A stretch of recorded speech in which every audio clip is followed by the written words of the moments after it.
The Philadelphia Eagles are either building a dynasty or setting the stage for the most expensive collapse in NFL history. And the crazy part is, nobody knows which one it is yet. We are looking at a roster that has more talent than a Pro Bowl squad. But the pressure in Philly is at an all-time high. Is Jalen Hurts actually the guy to lead them back to the promised land? Or was that Super Bowl run just a flash in the pan? Before we dive in, smash that subscribe button if you want the fastest NFL updates on the planet. We are officially in the heart of the off-season, and while the dust from the draft is settled, the heat under Jalen Hurts is only getting hotter. Look, let's be real. 2025 was a roller coaster that no Eagles fan enjoyed riding. The offensive line looked human for the first time in years, and the coaching staff seemed like they were reading a playbook written in a different language. But there is a massive shift happening right now.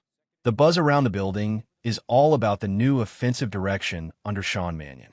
The early reviews, absolutely glowing. The word is that Mannion is the Hurts whisperer. The team desperately needs to get Jalen back to that elite, MVP caliber level of play. But here is the million-dollar question that has everyone in the league talking. What is the deal with Tanner McKee? McKee is entering the final year of his deal, and his value is skyrocketing. If a contender loses their starter during training camp, do the Eagles pull the trigger on a trade? We are talking about a potential second or third-round pick for a backup. It's a genius move by the front office if it happens, especially since they already secured a veteran safety net in Andy Dalton. Dalton knows this system inside and out, making him the perfect insurance policy. And don't sleep on the rookie, Cole Payton. The lefty from North Dakota State was taking every single rep during rookie minicamp, and the kid has a cannon. But let's get back to the main man. There's this insane narrative that Jalen Hurts can't throw over the middle. That is total nonsense. When you look at the tape, he's actually been highly successful there. The problem: the coaches last year barely called any crossing routes. They were obsessed with pitches and sideline shots. Under Mannion, that no-fly zone in the middle of the field is about to become a playground. Or the run really dictates the defense is honest. Wait until you see how this backfield is being rebuilt. Is Saquon Barkley still the king of the RBs? In 2024, he put up numbers that literally rewrote the record books. No back in history has ever racked up more total yards when you combine the regular season and the playoffs. It was a masterclass in athleticism. But 2025, it was a bit of a down year by his standards.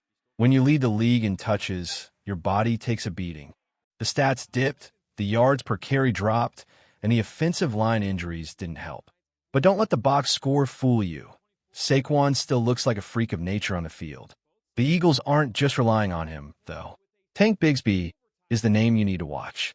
This guy is a pure bruiser who started taking over games late last year. Common challenge: who is the most important player in this Eagles backfield? Is it Saquon, or does Tank Bigsby need to get 15 carries a game? Drop your take below. Behind them, you've got Will Shipley and Dameon Pierce. Pierce is a fascinating piece here because he's a special teams nightmare for opponents. And then there's the Carson Steele experiment. The Eagles are essentially cross-training him to be Saquon's lead blocker. Imagine a fullback with Steele's power clearing a path for Barkley. It's scary. However, the biggest drama isn't in the backfield. It's in the wide receiver room, and it involves a massive betrayal of expectations. This is the pill that Philadelphia fans are finding very hard to swallow. A.J. Brown might be gone. The rumors are swirling that he's headed to New England or another suitor after June 1st.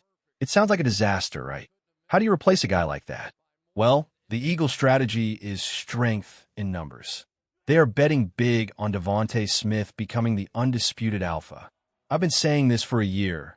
Smith is just as talented, if not more so, than the elite young receivers in this league. He's been underutilized, but 2026 is his breakout year. Then you have the X factors. Makai Lemon is expected to be a dynamic nightmare from the slot. Dontavian Wicks is a 6 feet 2 inches chain-moving machine who blocks like a tight end. And the speed. Marquise Hollywood Brown is here to take the top off the defense. They aren't replacing A.J. Brown with one man. They're replacing him with a diverse group of weapons that defenses can't keep up with. But all of this offensive fire means nothing if the protection isn't there. If the big boys up front don't return to their 2024 form, this whole season is a wash. The depth is better this year with guys like Cam Williams and Drew Kindle, but the starters have to stay healthy. Speaking of dominance, have you seen what Vic Fangio is doing with this defense? It's almost unfair. If you're an opposing quarterback, you should probably start wearing extra padding now. The Eagles' defensive tackle room is arguably the best in the NFL. Period. You have Moro, Ojomo, Jordan Davis, and the monster himself, Jalen Carter. Jalen Carter is the story of the offseason. Last year was a mess.